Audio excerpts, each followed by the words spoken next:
ओम श्री गणेशाय नमः। हरे कृष्णा। सुनेंगे मार्गशीर्ष महात्म का 10वां अध्याय भगवान की पूजा में समापन संस्कार। श्री ब्रह्मा जी ने कहा, हे पिता, हे प्रभु, मनुष्यों द्वारा नैवेद्य भोजन अर्पण के पश्चात क्या करना चाहिए? मार्गशीर्ष मास में जो भी कुछ करना है उसका ठीक ठीक वर्णन करें। श्री भगवान ने कहा, भोजन करने वाले को कपूर से सुगंधित जल से आचमन कराना चाहिए। फिर पान, चंदन और हाथ धोने के लिए जल और कपड़े से पोंछना चाहिए। इसके पश्चात भक्त को भक्तिपूर्वक मुट्ठी भर फूल चढ़ाना चाहिए। फिर दर्पण दिखाना चाहिए। इसके पश्चात यदि क्षमता हो तो कपूर से निराजन संस्कार कराना चाहिए। इसके पश्चात बुद्धिमान भक्त को मुकुट और अन्य आभूषण अर्पित करने चाहिए। तत्पश्चात हे महाभाग्यवान, छाता तथा चौरियाँ चढ़ानी चाहिए। कृपा करने के लिए तत्पर श्यामवर्ण मनोहर मुख वाले भगवान का ध्यान करना चाहिए। 108 बार जप करना चाहिए तथा स्तोत्रों द्वारा भगवान की स्तुति करनी चाहिए। जप की माला चांदी के तार से अथवा विशेषतः सोने के तार से गुथी हुई कौड़ियों की हो सकती है। मालाएं सुंदर कमल के बीज, मूंगा, रत्न, मोती अथवा कृत्रिम इंद्राक्ष नीलम की हो सकती हैं। जप उंगलियों के जोड़ों पर अर्थात गिनती के लिए किया जा सकता है।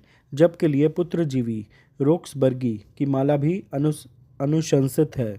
विद्वान भक्त को चलते फिरते, हंसते हुए, बगलों की ओर देखते हुए, एक पैर दूसरे पैर पर रखते हुए, हाथों को सिर पर रखते हुए अथवा खड़े होकर मेरे मंत्रों का जप नहीं करना चाहिए।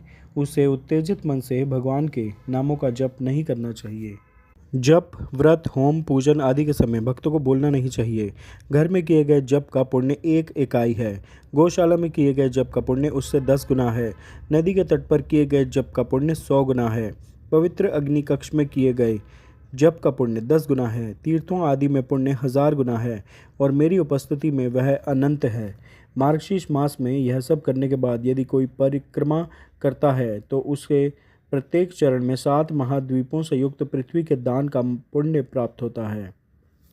परिक्रमा करते समय भक्त को भगवान के 1000 नामों का जप करना चाहिए अथवा एक ही नाम को अनेक बार जपना चाहिए। भक्ति पूर्वक की गई एक परिक्रमा सदैव दिन भर के पाप को नष्ट कर देती है। ऐसा करने से लगता है मानो 7 महाद्वीपों वाली पूरी पृथ्वी की परिक्रमा कर ली गई हो। मेरी 3 परिक्रमाएं 1 सप्ताह में किए गए पाप को तुरंत नष्ट कर देती हैं।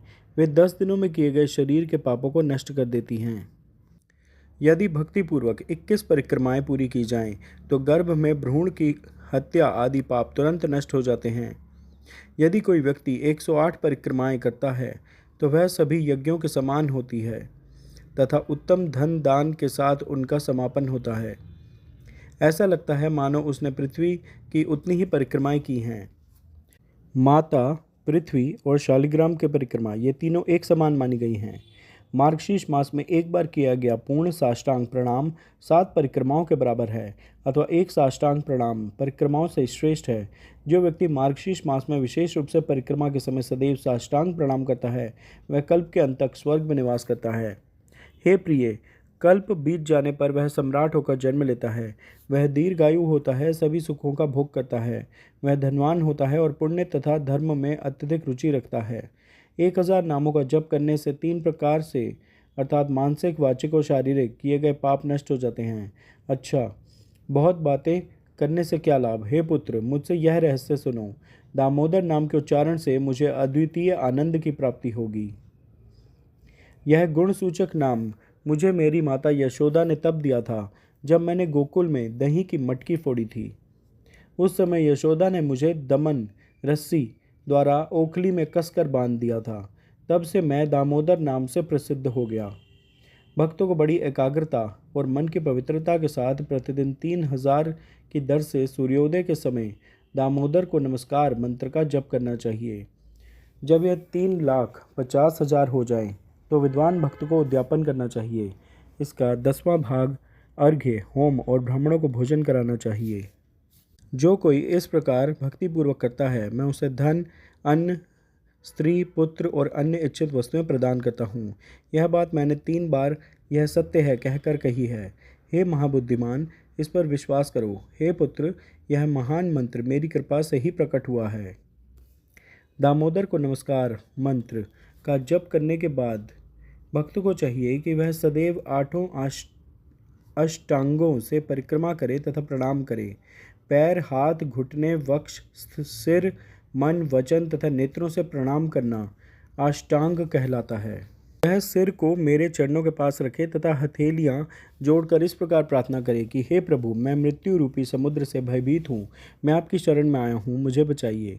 तत्पश्चात भक्त को मेरे द्वारा दिया गया शेष भाग अपने सिर पर धारण करना चाहिए तथा हे प्रिय, पूजन को पूर्ण करने के लिए बड़े आदर के साथ इस प्रकार कहना चाहिए।